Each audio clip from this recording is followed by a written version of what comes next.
कई दिनों से देश की राजधानी नई दिल्ली में किसानों ने दिल्ली को लगभग घेर लिया है और एक हफ्ते से ज़्यादा लगभग समय हो गया है।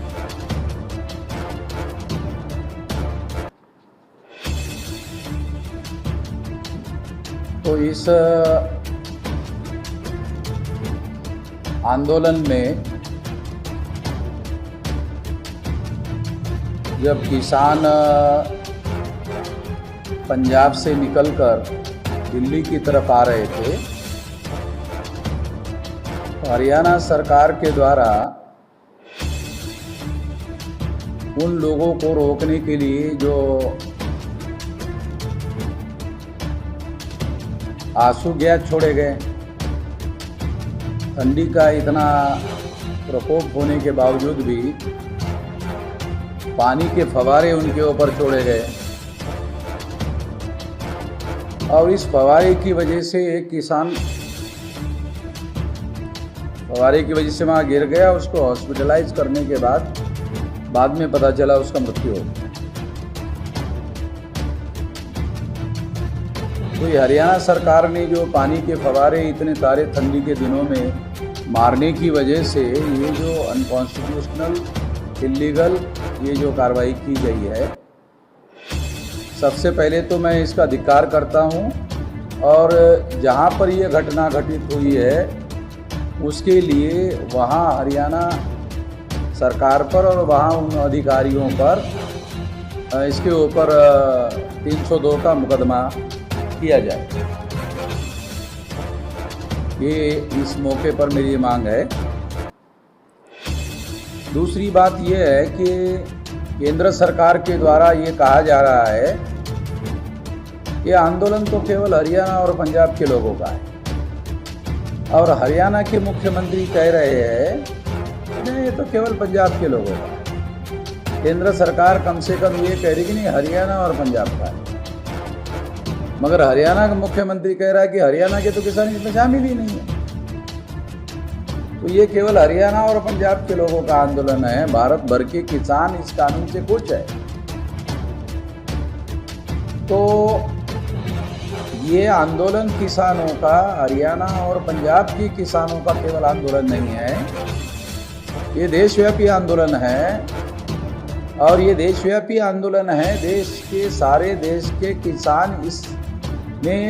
किसानों में असंतोष है और इसलिए हम लोग ये जो कुप्रचार किया जा रहा है कि केवल 2 राज्यों का आंदोलन है, ये कैसा झूठ है ये सिद्ध करने के लिए हम लोग आज की तारीख 3 तारीख है, 5 तारीख को किसानों का देशव्यापी आंदोलन है।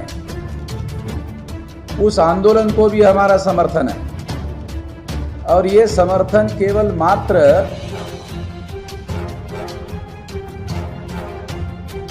मौखिक समर्थन नहीं है, तो संगठित शक्ति के द्वारा समर्थन है।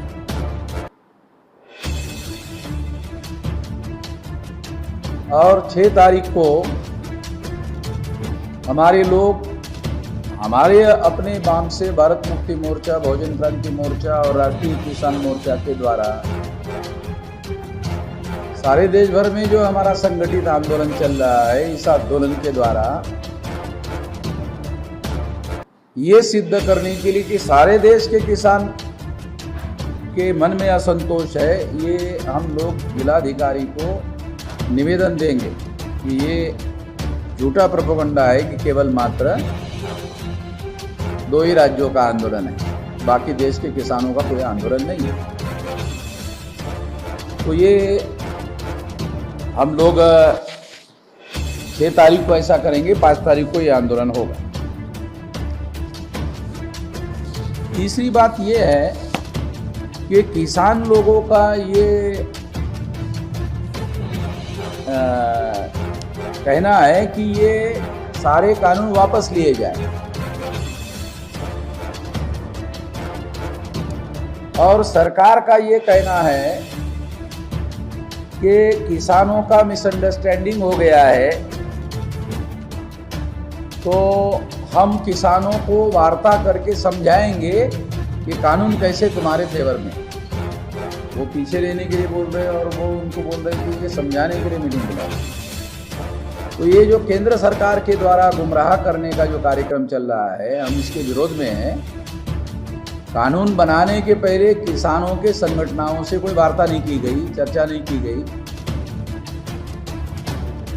ये कहना कि उनके इलेक्टेड रिप्रेजेंटेटिव जो मेंबर पार्लियामेंट, उनके साथ सलाह मशवरा किया गया, इससे ये बात सिद्ध नहीं होती है कि किसानों से वार्ता किया गया। जब किसान कह रहे हैं कि हमें ये मंजूर नहीं है और इससे कारपोरेट सेक्टर के कब्जे में हमारी ज़मीन चली जाएगी, ये जो उनके मन में आशंका है, ये आशंका बिल्कुल भी गलत नहीं है और किसानों को समझ में नहीं आता है। ये कहना केंद्र सरकार का बिल्कुल भी गलत है। तो इस मुद्दे पर हम लोग किसानों के समर्थन में हैं कि अगर किसान चाहते हैं देश के कि ये सारे कानून रद्द किए जाए, तो हम उनके इस समर्थन में हैं। और इसके साथ एक और बात जोड़ना चाहते हैं कि अगर किसानों के हक के लिए कोई कानून बनाए जाए तो किसान संस्थाओं के साथ सलाह मशवरा करके बनाए जाए। किसान संगठन है, उनके प्रतिनिधि उनमें हो और उसका ड्राफ्ट जो है वो किसान संगठन के लोग तैयार करें और वो केंद्र सरकार उसको मान्यता दे। ये भी हमारा इसके अंदर कहना है। दूसरी बात ये है कि यदि ये सारी बातें किसानों की मांगे मंजूर नहीं होती है तो आने वाले समय में हम लोग भारत बंद करने की योजना पर काम करेंगे। देश भर में भारत बंद करने की योजना पर काम करेंगे, मगर किसान संगठनों के साथ सलाह मशवरा करके ये भारत बंद की योजना पर हम लोग काम करेंगे। मगर अभी हम और हमारा किसान संगठनों के द्वारा जो आंदोलन चल रहा है उसको पूरा समर्थन है और ये प्रोपेगेंडा, ये कुप्रचार है कि केवल मात्र ये 2 राज्यों का आंदोलन है। हम लोग इसका विरोध करते हैं, पूरी ताकत और शक्ति के साथ इसका विरोध करते हैं और संगठित शक्ति के साथ। पंजाब के किसान ये ना समझे, हरियाणा के किसान ये ना समझे कि वो केवल उतने ही लोग आंदोलन कर रहे हैं, सारे देश के किसानों का इसको समर्थन है। ऐसा दिखाई दे, इसके लिए सारे देश भर में हम लोग जिलाधिकारी कार्यालय में जाके निवेदन देंगे और उसके बाद आवश्यकता के अनुसार इस आंदोलन को तीव्र बनाने के लिए कोशिश करेंगे। इस संबंध में मेरी ये जो लाइन है, ये लाइन मैं बताया, मगर मैं ये चाहता हूँ कि इस प्रेस कॉन्फ्रेंस में आप लोगों के जो सवाल होंगे उस सवालों का मैं जवाब देना चाहता हूँ कि वो आप लोग सवाल पूछे तो मैं जवाब देता हूँ। तो मेरा सवाल है, सरकार ऐसा कह रही है कि आंदोलन का सबसे बड़ा कारण एमएसपी और मंडियों में किसान प्रॉब्लम, उनको जानकारी नहीं है कि किसान को फायदा होगा। तो सर आप बताएं कि किसानों को नुकसान क्या होगा? किसानों का ये कहना है कि सरकार का ये जो कहना है कि हमने किसानों को मंडी के अलावा मार्केट में बेचने का और एक अलग ऑप्शन उपलब्ध करवाया है, तो थोड़ी देर के लिए मान लिया जाए कि मार्केट में अगर जो मंडियां है वो छोड़कर अगर किसान मार्केट में जाते हैं और मार्केट में ज़्यादा भाव उनको शुरुआती दौर में मिल भी जाता है, 1 साल 2 साल ऐसा होगा, 1 साल 2 साल ऐसा होने के बाद जो मंडियां बनाई गई है, मंडियां किसान वहाँ बेचने के लिए जा नहीं रहे, इस वजह से वो मंडी बंद हो जाएगी। तो जो सरकारी मंडी और मार्केट, सरकार कह रही कि ये दोनों के बीच में कंपटीशन करवा के किसानों को ज़्यादा रेट दिलवाया जाए, तो ज़्यादा रेट साल 2 साल तो मिलेगा, मिलने के बाद ये मंडी हो जाएगी बंद, क्योंकि वहाँ को किसान जा ही नहीं रहा है। तो खाली मक्खियाँ मारने के लिए तो वहाँ बैठे नहीं रहेंगे, तो बंद हो जाएगी मंडी। एक किसान की आशंका है। मंडी बंद हो गई, फिर जो कंपटीशन से रेट ज़्यादा मिलता था, अब अकेला रह गया मार्केट। जब अकेली मार्केट रहेगी तो वो मार्केट वाले जो रेट देंगे उसी पे किसानों को बेचना पड़ेगा। ये इस कानून में बहुत बड़ी साजिश बनाई गई, ऐसा किसान कहते हैं। यदि इस कानून में एमएसपी मिनिमम गारंटी का जो प्राइस है, अगर वो कानून में प्रावधान कर दिया गया होता तो उससे नीचे मार्केट वालों को खरीदने के लिए अवसर नहीं मिलता। उतना प्राइस तो देना ही देना पड़ता, और उतना प्राइस अगर किसान नहीं देगा, मार्केट वाले नहीं देंगे, तो उनको जेल में जाना होगा।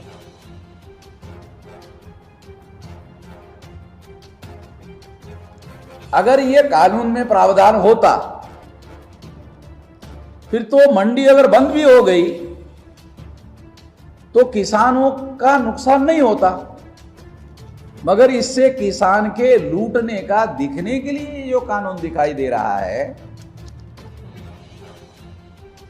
कि इसमें कॉम्पिटेटिव मार्केट और मंडी में कंपटीशन होने से जो रेट मिलेगा शुरुआती दौर पर मिलेगा, ऐसा किसानों का कहना है। हाँ मिलेगा, मगर जब ज्यादा रेट मिलने से किसान उधर जाएंगे तो मंडी बंद पड़ जाएगी और कंपटीशन खत्म हो जाएगा। कंपटीशन खत्म होती ही रेट मार्केट वाले जो लोग हैं वो जो चाहे उसमें लूटने का, फिर तो लूटने का कार्यक्रम शुरू होगा, क्योंकि मंडी तो बंद हो गई। ये किसानों के मन में आशंका है। ये आशंका बिल्कुल भी निराधार नहीं है। सरकार का क्या कहना है इस पर? नहीं कि एमएसपी बंद नहीं होगी, मगर ये तो केवल आपका आश्वासन है ना। हमेशा के लिए नरेंद्र मोदी थोड़ी रहने वाला है। जब आपने कानून बनाया तो कानून में एमएसपी क्यों नहीं डाला?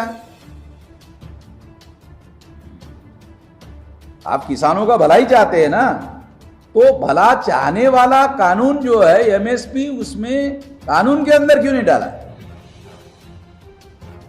ये दिखने के लिए कानून जो है किसानों को आजादी दे रहा है कि आप जहां चाहो वहां बेचो, मगर ये 1 एकड़ वाला, 2 एकड़ वाला, 3 एकड़ वाला, वो कहां जाने वाला है मार्केट में? एक राज्य से दूसरे राज्य में भी जा सकते हो। केंद्र सरकार ने कहा पंजाब का किसान महाराष्ट्र में, बॉम्बे में आकर बेच सकता है। हाँ बेच सकता है, कानून में कोई रुकावट जो थी वो खत्म कर दी गई है। मगर कौन एक एकड़ वाला, 2 एकड़ वाला, 3 एकड़ वाला, ऐसी जो जमीन रखने वाले लोग हैं किसान, ऑल इंडिया में 94% है, और 6% ही ऐसे किसान हैं जो एक जिले से दूसरे या एक राज्य से एडजॉइनिंग राज्यों में ज्यादा रेट अगर मिल रहा है तो वहां जाकर बेचने के लायक है। तो ये तो जो सरकार का कानून है ये तो 94% किसानों के प्रैक्टिकल में उनको बेनिफिट ही नहीं है। आज के तारीख में भी जो मिनिमम गारंटीड जो प्राइस है वो 100% खरीदारी तो भारत सरकार कर नहीं रही है। आज भी मार्केट में किसानों को अपना सामान बेचना पड़ रहा है, माल बेचना पड़ रहा है। और वो मिनिमम गारंटी से बहुत कम में बेच रहे 94% लोग। और वो जो बेच रहे हैं, मैं खुद किसान का बेटा हूं, इसलिए मैं जानता हूं किसान का सारा परिवार ही खेती में काम करता है। किसान का सारा परिवार काम करता है खेती में। तो जो उसका खर्चा आता है, वो खर्चा उसका निकलता नहीं है। और रेट जो है गिराकर, वो जो सब बिचौलिए होते हैं वो सब गिराकर ही खरीदारी करते हैं। और 2-4 एकड़ वाला आदमी जो है कहीं पर भी अपने रेट आएगा तब मैं बेचूंगा उसको, और अगली फसल के लिए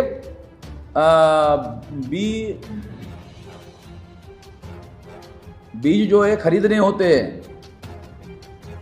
जिनसे उधार पैसा लिया उनका पैसा देना होता है, नहीं देते हैं तो ब्याज चढ़ता है। तो ये बहुत सारी समस्याएं है। इन सारी समस्याओं का कोई समाधान इन कानूनों में नहीं है। दूसरा आशंका जो किसानों के मन में है, कॉन्ट्रैक्ट फार्मिंग। तो इसका मतलब ये है कि जब किसान जो उनकी जमीन है, वो जमीन जो है जब उनको बेनिफिट नहीं होगा ये ऐसे हालात में, तो किसान मजबूर हो जाएगा कॉन्ट्रैक्ट फार्मिंग में उनको देने के लिए। जब उनको देने के लिए मजबूर हो जाएगा तो वो ये कहते हैं कि इससे तो हमारा जमीन जो है वो उद्योगपति हड़प लेगा। ये उनके मन में आशंका है। और ऐसा उनके मन में जो आशंका है, कॉन्ट्रैक्ट फार्मिंग के द्वारा उद्योगपति जमीन हड़प लेगा, ये उनके मन में आशंका स्वाभाविक है। और ये स्वाभाविक आशंका की वजह से किसान आंदोलन कर रहा है। और सरकार का ये कहना है कि नहीं, किसान को तो समझ में नहीं आता, भोला भाला है, उसको तो कुछ समझ में तो आ नहीं रहा है। और कांग्रेस वाले और दूसरे लोग जो है उनको बहका रहे हैं। अब इसमें कांग्रेस वाले कहीं पर भी बयानबाजी कर रहे हैं, राहुल गांधी के अलावा वो कहीं पर भी नहीं है। तो कांग्रेस का कार्यकर्ता जो है इस तरह के आंदोलन में सहभागी नहीं हो सकता, क्योंकि वो फवारे खाने का तो सुविधा भोगी आंदोलन वाला, पब्लिसिटी वाला, 50-100 लोग इकट्ठा करने का और फ्रंट पेज में छपवा कर लाने वाला उनका वो प्लान वाला मामला रहता है। उतना ऐसे आंदोलन नहीं कर सकते एक हफ्ता पर लगातार। वो बता रहे ट्रेवली ट्रैक्टर में 6 महीने का राशन पानी लेकर यहाँ हम लोग आए हुए हैं पूरी तैयारी से, अपना खाना वाना सब डेली वाली हम ये करके। अब इतने दिन तक तो दिल्ली बंद हो जाएगी। दिल्ली में आने जाने के रास्ते जितने हैं वो सारे के सारे रास्तों पर ही, राज्यों में, इधर हरियाणा है, इधर पंजाब है, इधर राजस्थान है, इधर उत्तर प्रदेश है, वो सारे किसान हैं, वो रास्ते घेर लेंगे और घेरे हुए हैं अभी। तो दिल्ली में अगर मान लो दिल्ली में दूध आता है, पानी आता है, सब्जियां आती है, अगर वो बंद हो गई, वो बंद हो ही रहेगी, आएगी नहीं, कोई ट्रैफिक ही बंद है। तो दिल्ली के जो लोग हैं वो तो मिडिल क्लास लोग हैं, उनको सामान कहाँ से आएगा? तो ऐसा उनका कहना है। और ये आने वाले समय में हम तीव्र आंदोलन करेंगे।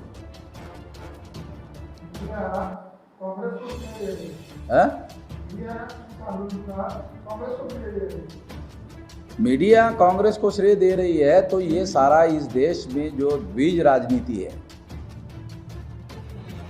ये इस देश में BJP versus Congress, Congress versus BJP, ये तो प्लान बनाकर ब्राह्मणों ने प्लान बनाया। और इस देश का जो मीडिया है वो ब्राह्मण बनिया मीडिया है। तो उनके सामने एक संकट है कि अगर बीजेपी के विरोध में सारे देश भर में जनमत खड़ा हो जाता है तो वो जनमत समर्थन में जाना चाहिए कांग्रेस को, क्योंकि कांग्रेस भी अपनी एक दुकान है। ऐसा पिछले बार अंबानी बोला था कि कांग्रेस भी अपनी एक दुकान है। नहीं, आप लोगों ने पिछले बार एक बड़ा ये चला था, तो अंबानी ने कहा था कि कांग्रेस तो अपनी एक पेड़ी है ना, एक दुकान है। और वो गांधी जी के समय से है। तो वो प्लान का हिस्सा है कि लोगों में असंतोष पैदा हो जाए, राष्ट्रीय स्तर पर असंतोष पैदा हो जाए। अगर पैदा हो गया, बहुत बड़े पैमाने पर पैदा हो गया, मान लो अगर बहुत बड़े पैमाने पर पैदा हो गया असंतोष, तो एक नया विकल्प खड़ा हो सकता है। जैसे इंदिरा गांधी के इमरजेंसी के दौरान मतलब ये मामला खड़ा हो गया था और एक नया विकल्प जनता पार्टी बन गई थी और कांग्रेस की सरकार चली गई। अब बीजेपी के विरोध में आंदोलन चल रहा है। कांग्रेस के बारे में लोगों का ओपिनियन खराब हो गया बहुत ज्यादा। कांग्रेस की तरफ जाने के लिए लोग तैयार नहीं है। बीजेपी के विरोध में वो माहौल बन रहा है, मगर कांग्रेस के बारे में लोगों की राय अच्छी नहीं है। तो उनको लगता है, जो द्विज राजनीति का खेल इस देश में खेलने वाले लोग हैं, उनको ऐसा लगता है कि इससे कोई तीसरा विकल्प खड़ा ना हो जाए जो खतरनाक होगा। समझ रहे नहीं? तो ये अगर होता है तो ये खतरा पैदा हो सकता है। राइट, समझ रहे ना? ये ना हो, इसकी खबरदारी भी मीडिया खबरदारी ले रहा है। मीडिया की बैकिंग में जो लोग है वो वही लोग है। मीडिया में एक गलत सेटिंग या गलत प्रचार किया जा रहा है। आंदोलन करने वाले लोग पाकिस्तान समर्थक है, वो देश विरोधी लोग है जो वो ऐसा प्रोपेगेंडा जो गोदी मीडिया है, मतलब ये इसका नरेंद्र मोदी के गोद में जाके बैठा हुआ जो मीडिया है, नरेंद्र मोदी की हाँ में हाँ मिला रहा है, वो मीडिया ऐसा प्रचार कर रहा है। अब आप लोगों ने एक दो दिन पहले जब इधर फवारे मारा जा रहा था, इधर आंदोलन चल रहा था किसानों का, तो नरेंद्र मोदी वाराणसी में वो ऐसे ऐसे थिरक रहा, ऐसे ऐसे। तो एक यूरोप में ये कहानी बताई जाती है कि जब संकट आया था लोगों पर, तो वो नीरो जो है वो फिडल, रोम का, तो वो फिडल बजा रहा था। नीरो जो है वो फिडल बजा रहा था। हाँ, फिडल बजा रहा था। रोम पर जब संकट आ रहा था तो वो फिडल बजा रहा था। उसमें सामना करना चाहिए था तो वो फिडल बजा रहा था, मनोरंजन कर रहा था। तो नरेंद्र मोदी भी वो नीरो की औलाद है, क्योंकि उधर वो संगीत बज रहा है, वो ऐसे ऐसे कर रहा है और वो दिखा है, वो इसमें टीवी पर दिख रहा है, आप लोगों ने भी देखा होगा। तो ये नीरो की औलाद है, ऐसा दिखाई दे रहा है। यानी उनको हैरान करने वाली बात है कि देश की कैपिटल को घेरा गया है।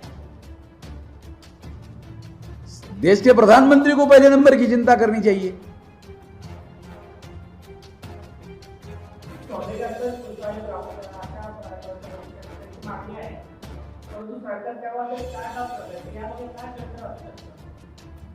क्या बोल रहे हैं? हिंदी में, हिंदी में बोलो।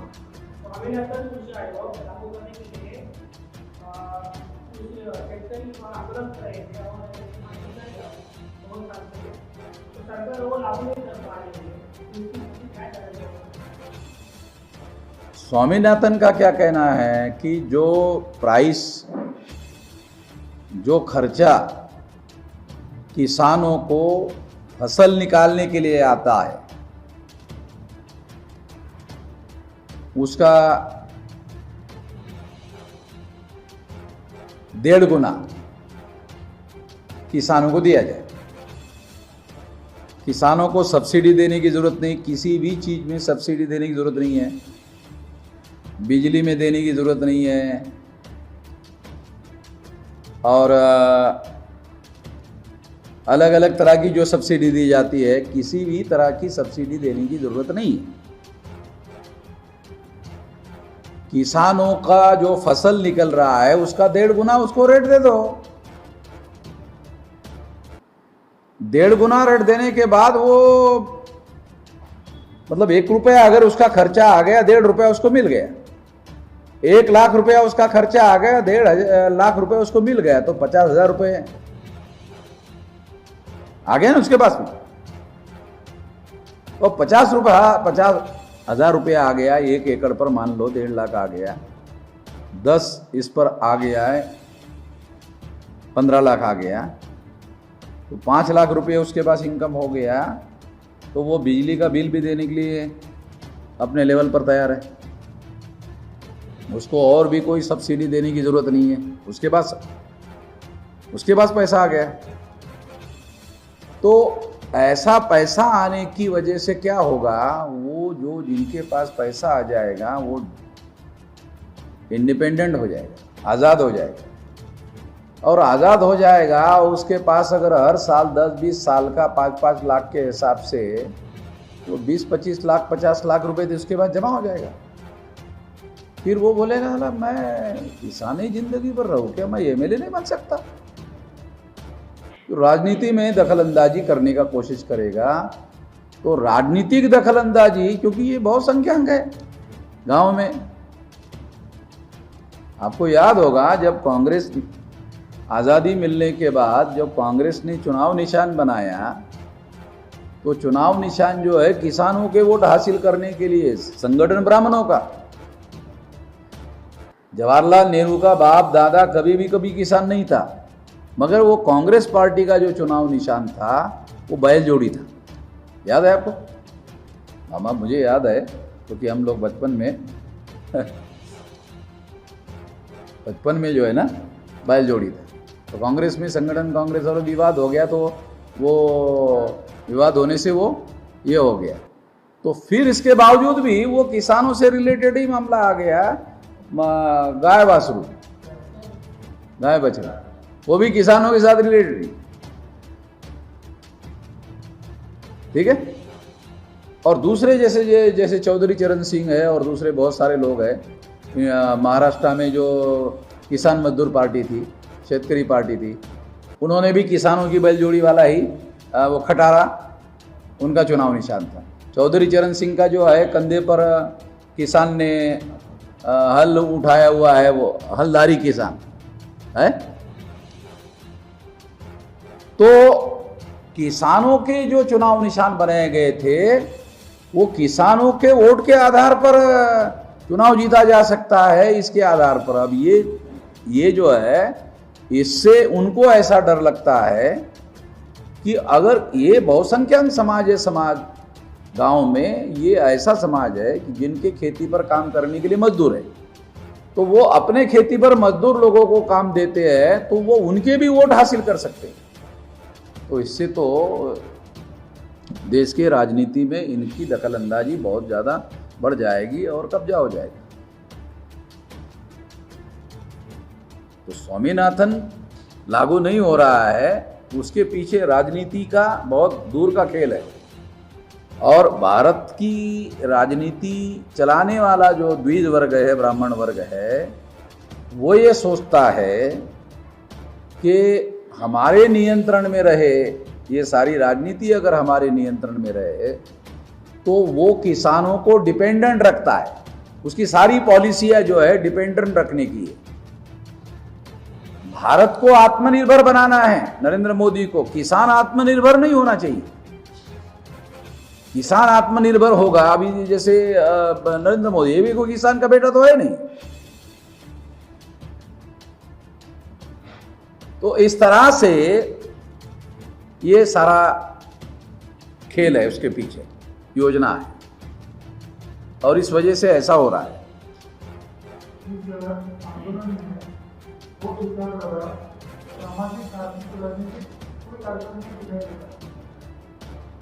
इसी वजह से एक आंदोलन पूछा जा सकता है। जैसे भारत में अपना आंदोलन, सूखा आंदोलन, मुकला आंदोलन, ये सारे आंदोलन किए गए, किसानों के आंदोलन हुए आजादी के लिए। अभी क्या है कि केंद्र सरकार अभी तक ऐसा नहीं लगा कि केंद्र सरकार इनकी कोई बात मानने के लिए राजी है। केंद्र सरकार की लाइन क्या है? नहीं, ये मिसअंडरस्टैंडिंग है। आ जाओ, हम बात करने के लिए तैयार है और आपका जो मिसअंडरस्टैंडिंग है वो दूर करने के लिए तैयार। आप अखबार में पढ़ रहे होंगे, किसान लोग ये नहीं कह रहे ये कानून पीछे ले लो, ये मिसअंडरस्टैंडिंग वगैरह नहीं है, वो बोल रहे। तो उनकी कोशिश ये है कि लोगों का ये आंदोलन थोड़ा ज़्यादा लंबा चलेगा तो फ्रस्ट्रेट होकर ये लोग, ये आंदोलन पीछे हट जाएगा। उनके तरफ से ऐसी प्लानिंग चल रही है। हो सकता है बल प्रयोग करने का भी प्लानिंग हो। बल प्रयोग दो स्थिति में खतरनाक होगा, क्योंकि ये धीरे धीरे इंटरनेशनल, कनाडा के प्रधानमंत्री ने भी बयान दिया, तो क्योंकि पंजाब के बहुत सारे लोग जो है विदेश में गए हुए हैं, तो वो वहाँ इशू बन रहा है। और यहाँ जो है वो पंजाब और किसान, पंजाब और हरियाणा का ही मामला नहीं है, ये मामला देशव्यापी है। क्योंकि आत्महत्या तो पंजाब और हरियाणा के लोग नहीं कर रहे हैं, जितना जो है दूसरे राज्यों से आत्महत्या हो रही है, और सबसे ज़्यादा तो महाराष्ट्र में हो रही है। तो एक बात को अगर ध्यान रखा जाए तो ये दिखाई देता है कि अभी इनको क्रश करना या दबा देना वो इतना आसान लग नहीं रहा है। इतनी आसानी से इसको दबा दिया जाएगा ऐसा लग नहीं रहा है।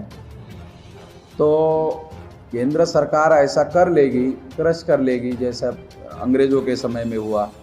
तो अंग्रेज़ों के समय की स्थिति में, आज की स्थिति में और इंटरनेशनल सिचुएशन में बहुत सारी कॉम्प्लेक्स सिचुएशन है, बहुत सारी जटिलता है। और अगर ये जटिलता नहीं होती तो हरियाणा में ही गोली मार देते और उसको दिल्ली आने नहीं देते। मगर गोली मारने का पावर उनके पास था। दिल्ली की पुलिस लगी हुई, हरियाणा की पुलिस लगी है। अभी हरियाणा गवर्नमेंट ने गोली नहीं चलाई, क्योंकि वो सरकार किसानों की, जो चौधरी देवीलाल की जो पोता है वो डिप्टी सीएम है। अगर किसान मान लो गोली मारने से मर जाता तो इमीडिएट उसको इस्तीफ़ा देने के लिए किसानों का दबाव बढ़ जाता। जैसे अभी 40 खाप पंचायतों ने इस आंदोलन में शामिल होने का ऐलान किया, भूतपूर्व सैनिकों ने शामिल होने का ऐलान किया, जो अवार्ड रिवार्ड जिनको मिले हैं वो लोग इसमें शामिल होने का ऐलान कर रहे हैं। और हो सकता है कि हरियाणा की जो सरकार है उसका अगर मतलब ये है कि वो सरकार गिर जाएगी और फिर कांग्रेस और इन लोगों की सरकार बन जाएगी, ऐसा भी हो सकता है। राजस्थान में हनुमान बेनीवाल जो है बीजेपी गठबंधन में, उसने भी ऐलान किया कि अगर किसानों की बातें नहीं मानेगी तो हम लोग भी बीजेपी एनडीए गठबंधन से बात हो जाएंगे।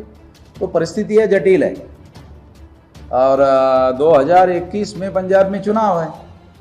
गोली मारने से तो फिर पंजाब में बीजेपी को घूमना फिरना मुश्किल हो जाएगा। और बंगाल में अगर यहाँ, तो बंगाल के किसान उठ के खड़े हो जाएंगे। तो इतना आसान है नहीं है दबा देना, क्रश कर देना। परिस्थितियाँ जटिल है, क्योंकि अभी पंजाब में भी चुनाव है, बंगाल में भी चुनाव है। तो इनको चुनाव लड़ना है ना, चुनाव जीतना भी है। तो ये शो भी ये जो है ये शो भी नहीं कर रहे हैं ऐसा कि हम लोग क्रश कर रहे हैं। अगर दिल्ली में तो दिल्ली सरकार की पुलिस नहीं है, केजरीवाल है ही नहीं, तो उसका इशू भी नहीं, क्योंकि पुलिस और सेंट्रल गवर्नमेंट के विरोध में उसका आंदोलन, केजरीवाल का उसको समर्थन है।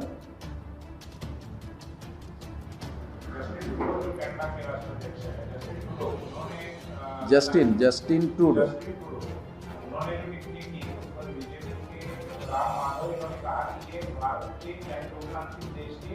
आंतरिक मामला, इस तरह से आंदोलन को अगर बाहर से समर्थन मिलता है तो किसी देश के लोकतंत्र के लिए कितना बाधक नहीं। यदि मान लो लोकतांत्रिक तरीके से वहाँ के लोग वहाँ के आंदोलन को समर्थन करते, क्योंकि वहाँ 15 लाख सिख है पंजाब से गए हुए, तो उनके बहुत सारे रिश्तेदार उस आंदोलन में हैं और उनके पार्टी को वो लोग वोट देकर वो प्रधानमंत्री बना है, तो उसकी आवाज़ नहीं उठाएगा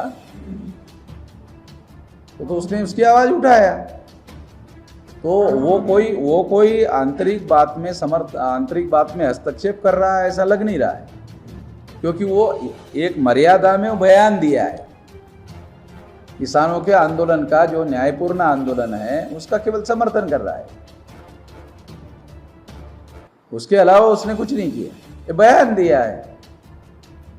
अमेरिका में भी हो सकता है कि बहुत सारे पंजाब के लोग हैं, उनके रिलेटिव आंदोलन में हैं, तो वो लोग भी वहाँ आंदोलन कर सकते हैं। मेरे पास ऐसे बहुत सारे टेलीफोन आ रहे हैं, तो वो आंदोलन कर सकते हैं।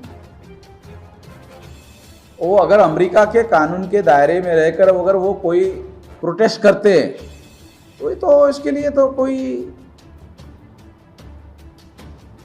यूनाइटेड नेशंस ऑर्गेनाइजेशन तो एक प्रकार से दुनिया की सरकार है, यूनो जो है वो दुनिया की सरकार है।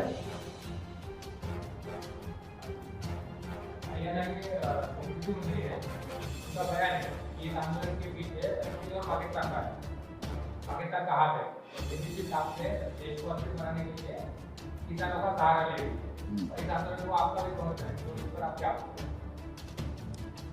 वो बीजेपी के जो लोग हैं, बीजेपी के लोग हर बार विदेशी लोगों का हाथ है, पाकिस्तान का हाथ है, चाइना का हाथ है, ऐसा करके उन लोगों को देश विरोधी शो करने की कोशिश करते हैं और मीडिया के द्वारा ऐसा पिक्चर बनाते हैं, मगर इसमें वो कामयाब होते हुए दिख नहीं रहे। वो इस मुद्दों को ज़्यादा अहमियत दे नहीं रहे किसान, क्योंकि किसानों का कहना है ये हमारे मुद्दे हैं, समाधान करो, चाइना को पिछवाड़ी लात मारो, पाकिस्तान की पिछवाड़ी लात मारो, ये मामला खत्म करो। चाइना के विरोध में लड़ने के लिए हमारे बच्चे उधर वहाँ बॉर्डर पर लड़ रहे हैं, ये बात सही है। पंजाब के किसानों के बच्चे वहाँ चाइना के बॉर्डर पर लड़ रहे हैं।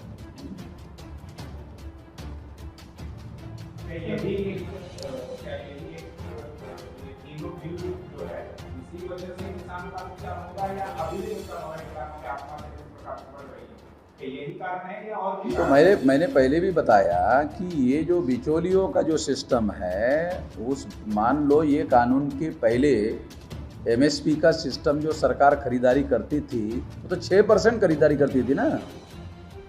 94 किसान तो अभी भी वो जो बिचौलिए है मार्केट में वही उनका रेट फिक्स करते हैं।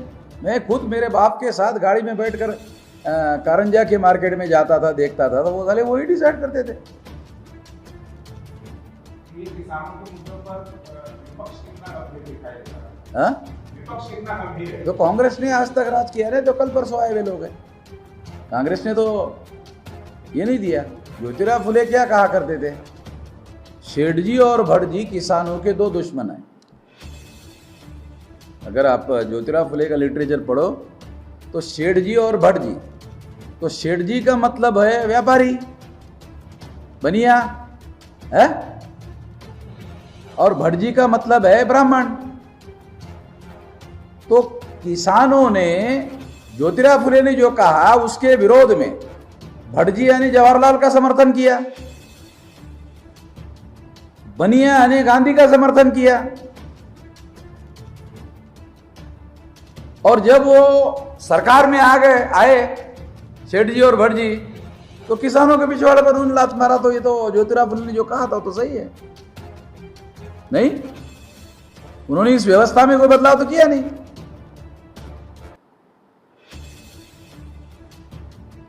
भारत में सबसे बड़ा जो डिस्ट्रिक्ट कलेक्टर था, उसको जिलाधिकारी कहा जाता था, अभी भी कहा जाता है जिलाधिकारी, सबसे बड़ा अधिकारी माना जाता था। किस आधार पर? तो किसानों के खेती पर जो टैक्स लगता था वो टैक्स कलेक्ट करने वाला कलेक्टर, डिस्ट्रिक्ट कलेक्टर, डीसी। क्यों इतना महत्वपूर्ण था? क्योंकि भारत का जो डेवलपमेंट है उस बात को ध्यान में रखते हुए 80% टैक्स जो है वो खेती से आता था। राज्य और केंद्र को चलाने के लिए इस टैक्स के आधार पर इन्होंने भारत में इंडस्ट्रियल डेवलपमेंट किया अभी मामला हो गया उल्टा। अभी किसानों का जो टैक्स है वो हो गया 20%, 20 से भी नीचे, और 80% जो है वो अब industrial income tax, corporate tax, industrial tax, production tax, ये सारा का सारा इंडस्ट्री के आधार पर, तो वो तो इनके टैक्स के आधार पर ये डेवलप हो गया, पहले तो नहीं था। तो इनके शोषण के आधार पर भारत का जो इंडस्ट्रियल रेवोल्यूशन, जो भी इंडस्ट्रियल डेवलपमेंट हुआ है, ये किसानों के शोषण पर खड़ा किया गया है। क्योंकि अभी तो 20% टैक्स है, टोटल जो भारत सरकार का टैक्स कलेक्ट होता है उसमें एक समय था 80% किसानों के द्वारा, अभी वो 20% हो रहा है। 100 में 20% किसानों का और 80% जो है वो अभी इंडस्ट्री से आ रहा है। तो अभी तो किसानों पर निर्भर नहीं है, तो इंडस्ट्री में कौन है? ब्राह्मण बनिया लोग हैं। तो इसका मतलब है गांधी और नेहरू ब्राह्मण बनिया, इन्होंने पॉलिसी ऐसी बनाई आजाद भारत में कि ब्राह्मण बनिया आजाद भारत में मजबूत हो जाए। यही हुआ, आंकड़ों के आधार पर बता रहा हूं। 2004 के बाद बहुत बड़े पैमाने पे तो इसके पीछे क्या कारण हो सकता है? किसान क्या कर रहे हैं? आत्महत्या कर रहे हैं। उसका कारण क्या है? अभी मैं ये जलगांव जिले के हमारे किसान संगठन के कार्यकर्ता है पाटिल, विश्वास पाटिल और नाना पाटिल, कल परसों मेरी उनसे बात हुई, तो उनका ये कहना है कि हमारा जो इनकम है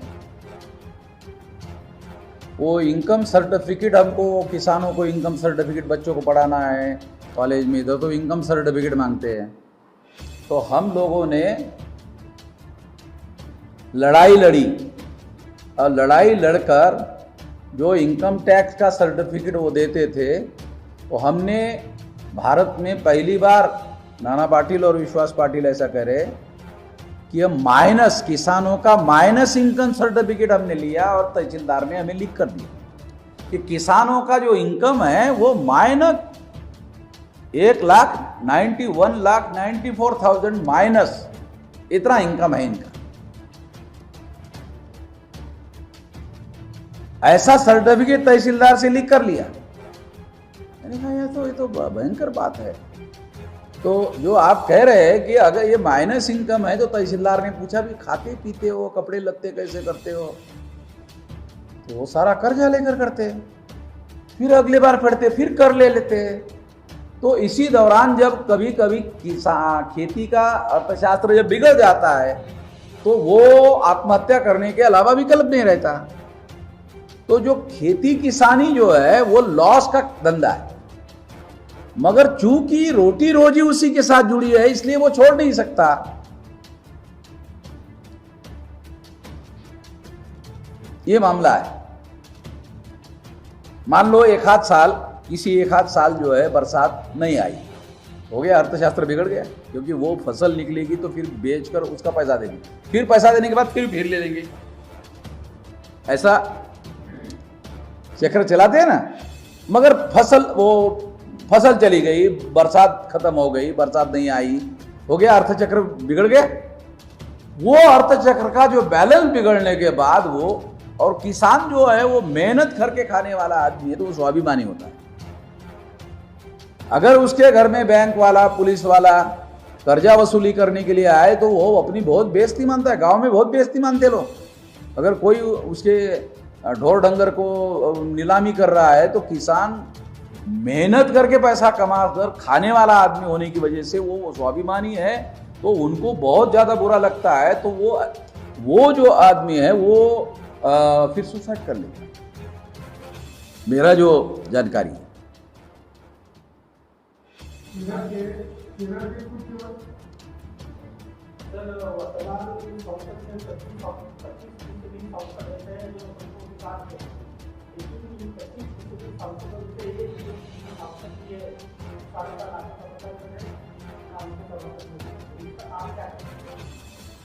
they are all nominated representative by Brahmins party.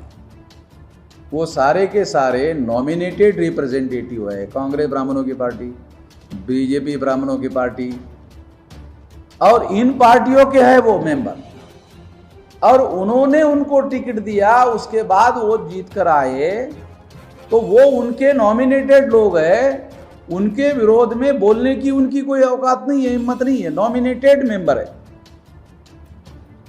And those who nominate, जिन्होंने उनको नॉमिनेट किया उसके विरोध में कैसे बोलेंगे? नॉमिनेट करने वाले जो लोग हैं वो तो मालिक हो गए ना, समझ में आ रहा क्या? वो तो मालिक हो गए, तो मालिकों के लोग हैं ये, उनके विरोध में बात नहीं कर सकते। जैसे SC ST के 131 मेंबर पार्लियामेंट है, कोई बोलता है कितने अत्याचार होते हैं?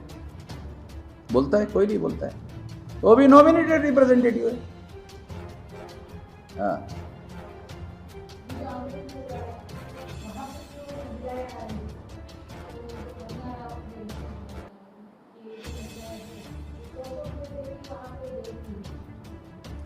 नहीं वो ऐसा कंगना रनौत का कहना ये बहुत महिला की बदनामी करने वाला मामला है, और इसके विरोध में मैंने खबर पड़ा कि उसके विरोध में अभी कोर्ट में केस भी जाने वाली है। तो हम लोग उस महिला के समर्थन में है, उस बूढ़ी महिला के समर्थन में है, और उसका अवमान किया तो जो मेहनत करने वाली किसान महिलाएं हैं उनका अवमान करने का काम उसने किया, जो रात दिन खेती पर मेहनत करने वाली है। और जिस औरत जो 95 ईयर ओल्ड है वो भी आंदोलन में आई हुई है, तो क्योंकि वो जिंदगी भर खेती में काम किया हुआ है, इसलिए उसको रियलाइजेशन है। ऐसा गांव देहात में ऐसा कहा जाता है कि जमीन उनकी माँ है। इस तरह से लोग केवल जमीन को वो खेती नहीं मानते, केवल जमीन का टुकड़ा नहीं मानते, वो उसको इस तरह से इमोशनल जुड़े हुए, एक तो वो उसकी जन्म देने वाली माँ है, और दूसरा पालन पोषण करने वाली जो खेती है वो उसको भी वो माँ ही मानते। मैं गांव देहात का रहने वाला आदमी हूँ, इसलिए मैं गांव देहात में जो लोग खेती के साथ इस तरह से इमोशन से जुड़े हुए, वो खेती किसानी छोड़ नहीं सकते, तो उस तरह का अवमान कंगना रनौत ने किया, वो बहुत ज़्यादा अवमानकारक है। सारा जितने भी खेती पर काम करने वाली महिलाएं, तमाम महिलाओं का अवमान करने वाला मामला है, और अवमान की केस जरूर उसके खिलाफ दायर होनी चाहिए। हम उसका समर्थन करते हैं। किसानों का एक आरोप ये भी है, हाँ, किसानों का आरोप है कि सरकार किसानों की बैठक हो रही है, उसमें छूट डालने के लिए बाहर की प्रतिनिधि हैं उनको शामिल नहीं होने देंगे, जैसा कि योगेंद्र यादव के साथ में। हाँ, सरकार की तरफ से किसानों का ही ऐसा ओपिनियन है। मान लो योगेंद्र यादव को नहीं आने दे रहे, तो योगेंद्र यादव नाराज हो जाएगा, किसान के आंदोलन से हट जाएगा। मगर योगेंद्र यादव ने ही कहा अगर वार्ता होती तो ठीक बात है, अगर मुझे नहीं आने के लिए मना कर रहे तो मैं आपके समर्थन में हूँ, आप चाहिए बात। वो तो समझदार, तो समझ में आ रहा है उसको। मगर उनको जब उसने ये कहा कि भाई ये तो तोड़फोड़ करने वाला मामला है, आपस में लड़ाई झगड़ा लगाने वाला मामला है, मगर योगेंद्र यादव लड़ाई झगड़ा नहीं करेगा क्योंकि वो युवकों के लिए कोई लड़ नहीं रहा है, इस वजह से। मगर किसानों का ओपिनियन तो बन गया कि ये सरकार जो है आपस में, हमारा किसानों के आपस में झगड़ा लगाना चाहता है, ऐसा ओपिनियन बन गया ना, किसानों का ही ओपिनियन है। जब किसानों का खुद ओपिनियन है तो उनके पास कोई डाटा होगा, जानकारी होगी, तो इसलिए वो गलत कह रहे हैं किसान, ऐसा मैं नहीं मानता, क्योंकि ये कंट्रोल नहीं हो रहा है सरकार अभी तक सरकार जो है इस आंदोलन को कंट्रोल करता हुआ कहीं दिख नहीं रहा है। उल्टा किसानों ने दिल्ली को घेरा हुआ है, ये चित्र बन रहा है। अभी तक जो चित्र है, जो पिक्चर है, वो किसानों ने वो दिल्ली को आने वाले सारे रास्ते बंद कर दिए, और धीरे धीरे ये आंदोलन आगे बढ़ेगा, बढ़ सकता है।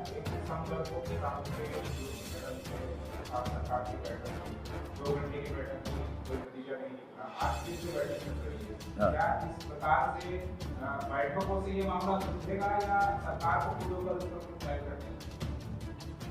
नहीं, सरकार ने ही किसानों को, प्रतिनिधियों को कहा भी वार्ता होनी चाहिए और आपकी जो समस्या है उसका वार्ता करके समाधान होना चाहिए। मीडिया वाले भी कह रहे हैं आप वार्ता करने के लिए राजी नहीं हो रहे, तो आपको वार्ता करके आपकी समस्या केंद्र सरकार के सामने रखनी चाहिए और समाधान करना चाहिए। तो किसानों का जो स्टैंड है वार्ता करने का केंद्र सरकार के साथ, वो गलत नहीं है।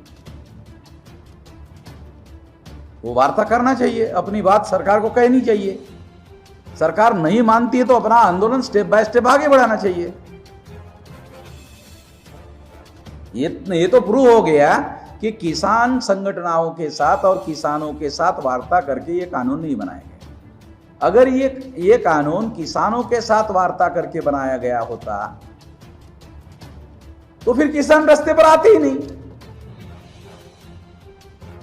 अब इसमें क्या है, किसान खुद ही उनके संगठन है और उनके खुद ही नेता है। लेबर लोगों का ऐसा नहीं है। लेबर लोगों के जितने यूनियन है सब ब्राह्मणों के यूनियन। उन्होंने एक दिन प्रोटेस्ट किया, हो गया। मतलब समस्या तो वैसी की वैसी है।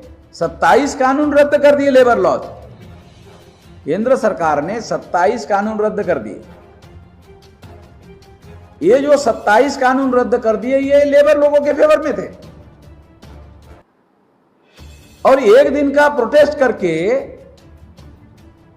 लेबर लोगों ने, क्योंकि उनके नेता ब्राह्मण हैं, तो वो उतना ही कर रहे हैं जितना उन लोगों के सरकार के फेवर में है।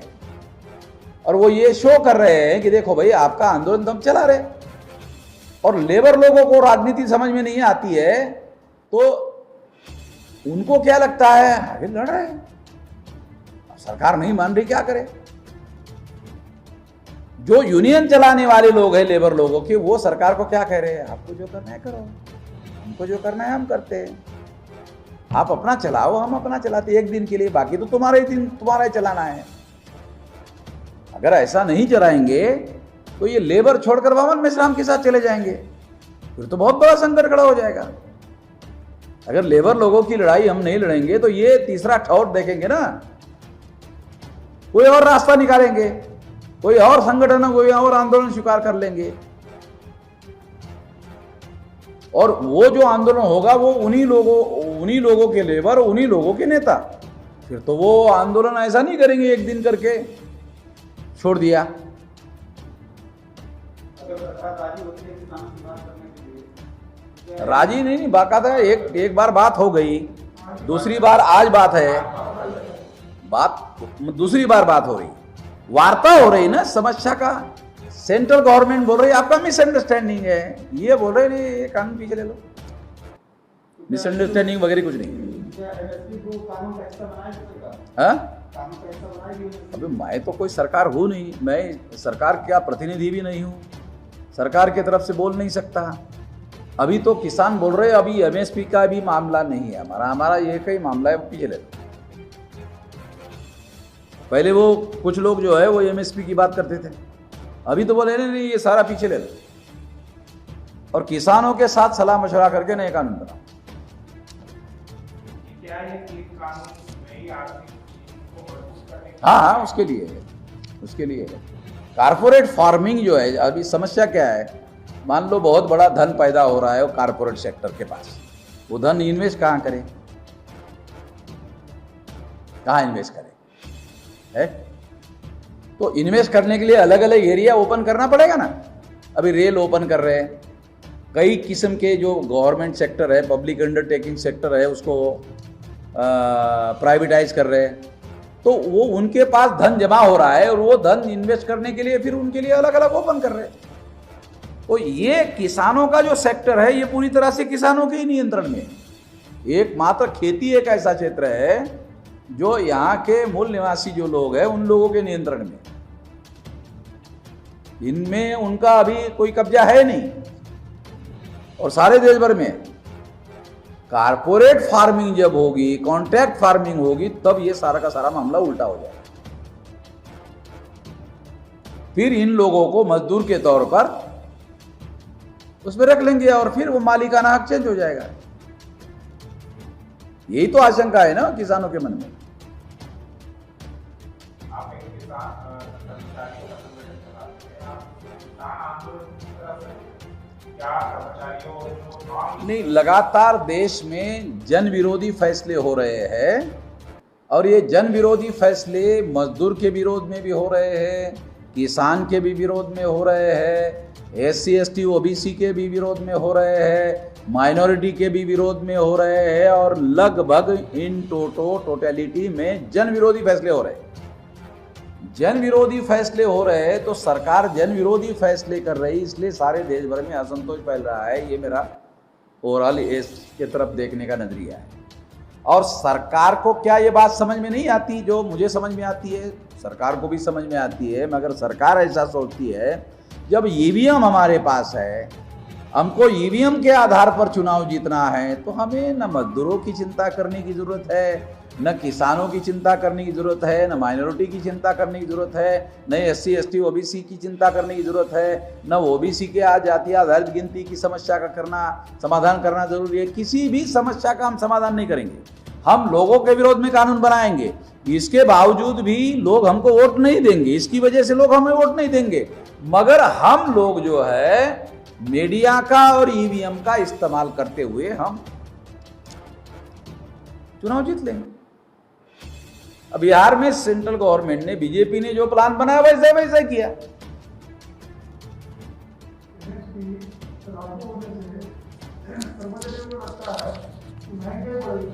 हाँ?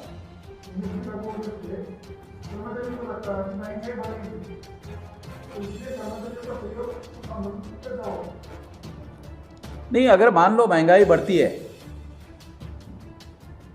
तो महंगाई भत्ता इमीडिएट केंद्र सरकार जो है वो कर्मचारी को दे देते हैं,